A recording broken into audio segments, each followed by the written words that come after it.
de notre processus, nous avons souhaité que le Burkina Faso puisse quitter cette situation de sous-développement, comme on aime le dire, pour arriver à un niveau auquel nous rêvons.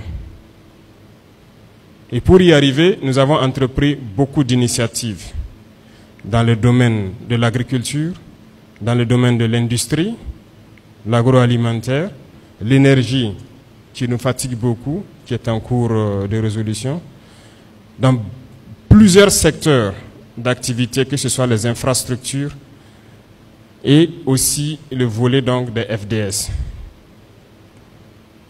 Pour la première phase, en ce qui vous concerne,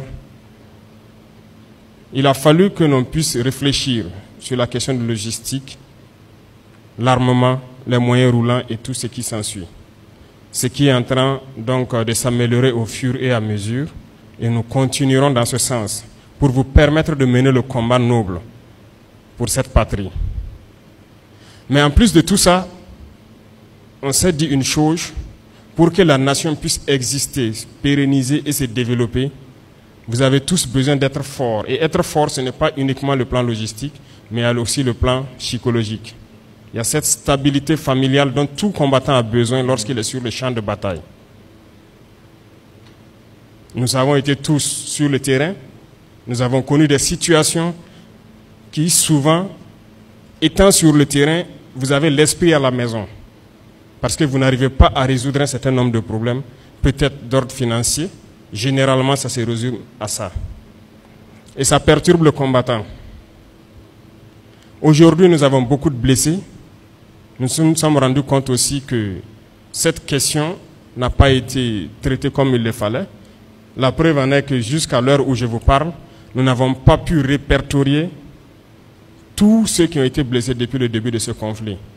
Résultat de course, nous avons donc décidé de lancer une plateforme pour que les gens qui ont été blessés, qui n'ont pas eu de rapport circonstancié ou qui n'ont pas été signalés, puissent s'inscrire eux-mêmes sur ces listes.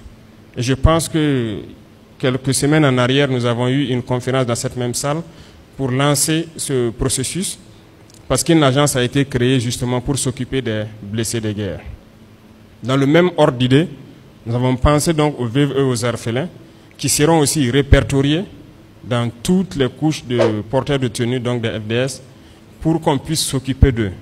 Et des écoles donc pour les pupilles de la nation verront le jour. Et dans notre politique d'éducation que nous souhaitons dans un temps donné pour que l'éducation soit gratuite au Burkina, nous voulons que cette gratuité commence par ces écoles de pupilles de la nation. Donc notamment les orphelins donc de nos héros.